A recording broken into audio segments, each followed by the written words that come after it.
Everyone, আমরা যাচ্ছিলাম দিদির বাড়ি যাওয়ার আগে বাড়িতে খেয়ে নিয়েছিলাম জলখাবারে ম্যাগি, তার সাথে ডিম সিদ্ধ। এটা হাফ বয়েল হয়ে গেছিলো আর আমার হাফ বয়েল খেতে ভালো লাগে।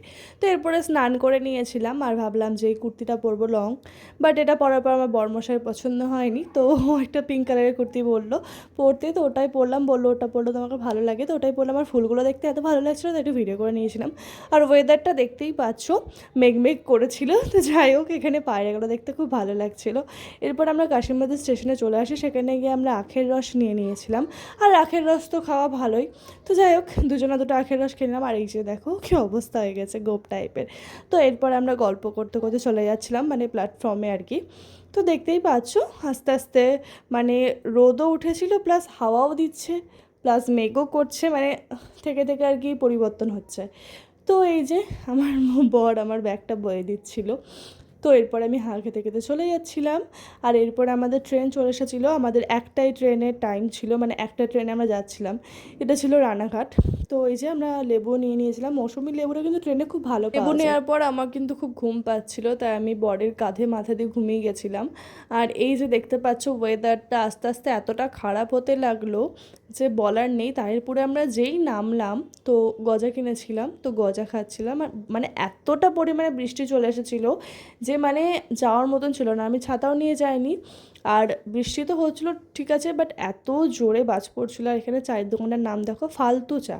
মানে এটা দেখে আমার হাসি লাগছিল। মানে আর 5-10 মিনিট পর যদি বৃষ্টিটা শুরু হতো, তাহলে আমরা দিদির বাড়ি পৌঁছে যেতাম। আমরা নামলাম কি বৃষ্টি শুরু হয়ে গেল। আর এত জোরে জোরে মানে বাজ পড়ছিল, বলার নেই। আমার তো ভীষণই ভয় লাগছিলো। বৃষ্টি হচ্ছে কিন্তু বাজ পড়লে ভীষণই ভয় লাগে।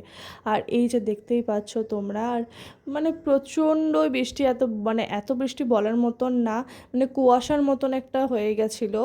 আর এই বৃষ্টিটা প্রায় 2 ঘন্টা ধরে হয়েছে। মানে আমরা 3টের সময় নেমে গেছি, আমরা 5টা অবধি বসেছিলাম, ভাবতে পারছো।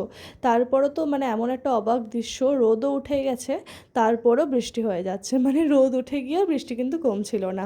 তো যাই হোক, এরপরে আমরা ভাবলাম একটু আসতে পড়ছে যাই, তো যেতে যেতে তো আমরা ভিজেই গেলাম। আর বৃষ্টিতে ভিজতে কার না ভালো লাগে বলো, আমার তো খুব ভালো লাগে। তো আমি বৃষ্টিতে ভিজছিলাম আর মজা লাগছিলো আমার। আর এরপরে জিজু আমাদের নিতে চলে এসেছিলো। তো দেখতেই পাচ্ছ, মাথায় ঘুমটাতেও কোনো লাভ নাই, আমি কিন্তু গোটাটাই ভিজে গেছি। তোটা পরিমাণে বৃষ্টি হয়েছে, তোমরা দেখে বুঝতেই পারছো রাস্তাঘাটের অবস্থা, মানে পুরোটাই জল। মানে তাহিরপুরের রাস্তাঘাটের কী অবস্থা। আর দিদিদের বাড়ির সামনে তো জামরুলের মানে গাছ ভেঙে পড়ে গেছে। আর এই জামরুলগুলো এত মিষ্টি, আর আমি তো ব্যাগ পাচ্ছিলাম না, তাই আমি হেলমেটটাকে ব্যাগ করে নিয়েছিলাম, কিছু করার নেই। আর এদিকে আমার বর আর জিজু মিলে জামরুল মানে তুলতেই ব্যস্ত, আমিও তুলেছিলাম। আর এই জামরুলগুলো খুবই মিষ্টি, খুবই ভালো খেতে। সন্ধ্যেবেলায় আমরা মুড়ি মেখেছিলাম, আর এরপরে চা আর বিস্কিট নিয়েছিলাম, আর এরপরে শনপাপড়ি খাচ্ছিলাম। এই ছিল ভিডিও। দেখা হবে অন্য কোনো ভিডিওতে, আজকের জন্য এটুকুই, টাটা বাই বাই।